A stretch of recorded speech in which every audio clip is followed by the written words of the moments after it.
there, friends! Rebecca here, the Dragon Librarian from Farmington Community Library, and Alderon and I are here today to talk to you about a book that is absolutely phenomenal. It is a book that, if it is not already on your radar, I really hope you will go out and read it immediately, because it is not one that you want to miss. So the book that I'm talking about is Not Quite Dead Yet by Holly Jackson. If it's something that matters to you, it is a Good Morning America book club pick, and it is a thriller slash mystery, and I would say probably one of the most unique ones that I have ever read. Okay, so real talk. You guys know my two favorite, hands down, thriller slash mystery authors of all time, Riley Sager and Ruth Ware, right? I'm always talking about them. I always talk about their books when they come out. They both came out with books earlier in the summer that I talked about that I absolutely loved, okay? And they are within the top 5 favorite thriller books that I've read so far this year. They almost always are. I have a lot of author loyalty to those authors. I just want to tell you that this book surpasses both of them that I read this year. This book is absolutely one of the best thrillers I have ever read for a variety of different reasons, which I will get into. This book rocks. It is absolutely incredible. Now, if you know a little bit about young adult literature, Holly Jackson, that name might be a little familiar to you. That is because she is a really, really popular young adult author. She wrote the fantastic hit series, A Good Girl's Guide to Murder, and some other books as well. The teens love her, adults love her. She's a fantastic writer. This is her adult debut. I wasn't sure what I was going to think about it because, you know, there's a lot of young adult authors that are branching into the adult genres now. Some of them, you know, that are really great, some of them not. I did have a lot of faith in Holly Jackson's writing because I read everything she's written so far and loved it, but I was not expecting to love this book as much as I do. It is just, it's everything. Okay, so what is it about? Why is it so unique? Why has it surpassed my author loyalty to Ruth Ware and Riley Sager in saying how much I absolutely adore this book? Okay, so this book is about a 27-year-old woman named Jet who is back to living with her family. Her family is one of the wealthiest families in their town in Vermont where they live. Her dad owns this like architecture firm, and her mom is like on city council and stuff like that. So her family is very prominent, well known, very wealthy. Jet does not know what she wants to do with her life. She was going to college. She stopped doing that. She has all these different ideas that come and go for like different apps or different ideas for things that she wants to put in motion, but never really follows through with one of them. So she's kind of like in stasis. She's in this holding pattern, which I think, you know, we can all relate to at some point in our lives, right? Where we're just like, I have no idea what I want to do. So she's home, she's living with her family, and the night of Halloween, she is attacked while she's home alone, and she suffers a catastrophic brain injury. So the person tried to kill her, very nearly succeeded, but she has this really bad head injury now that the doctors have told her she will not survive it. In fact, she has maybe 7 days left to live. Whoa. Let's just sit on that for a minute, because a lot of the feelings that I had when I was reading this book was trying to put myself in that position. Okay? Oh my God. What if I, or you as the reader, what if we suffered some kind of injury like this and you're told, oh my God, you only have 7 days to live? 7 days.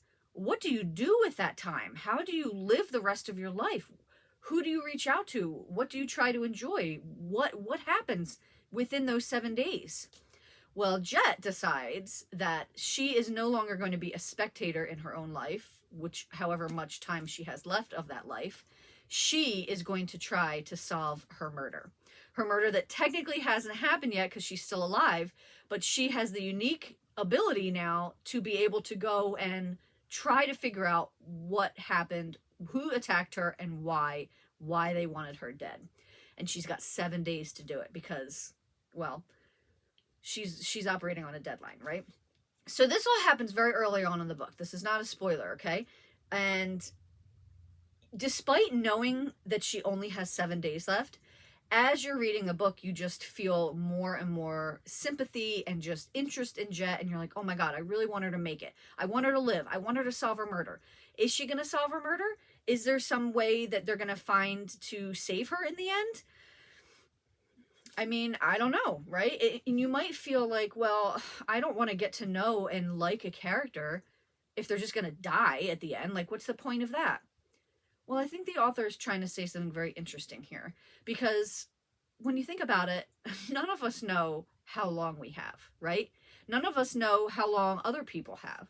So anytime you meet someone and form up a friendship or a relationship or an acquaintance with somebody, you don't know how long that's going to last.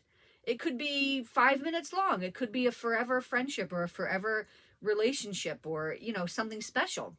You never know how much longer you have.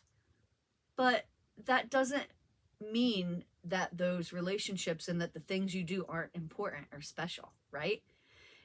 It's all about living in the moment, doing with your life the most important thing that you think that is, right? And that could be different for everybody, right?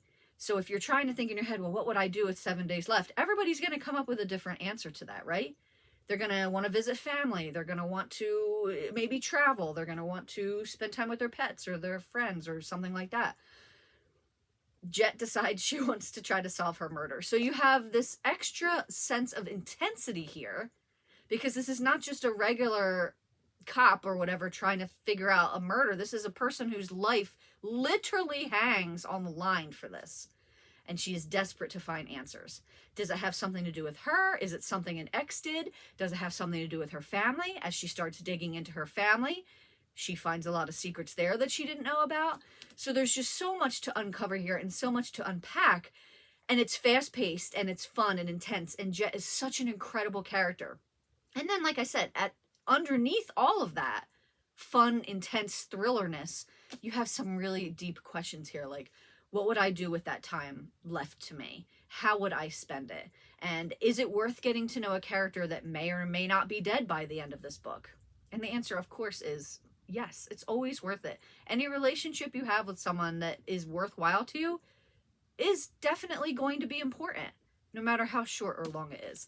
So there's, like I said, so much here. And the writing is phenomenal. If you have not read any of Holly Jackson's work yet, this is just a brilliant showcase of her fantastic writing ability, her ability to just get under your skin with these really incredible thrillers that ask really important questions too, and make you as a reader really empathize with the main character, put yourself in her shoes. And like I said, I'm still thinking about this book, and it's just absolutely incredible. Definitely my favorite thriller of the year. I can't imagine anything topping it. I loved it, and I think that you will love it too. Not Quite Dead Yet by Holly Jackson. Well, that's what I've got for you guys today. I hope that this book sounds really awesome and interesting and fun, and it's something you want to try out.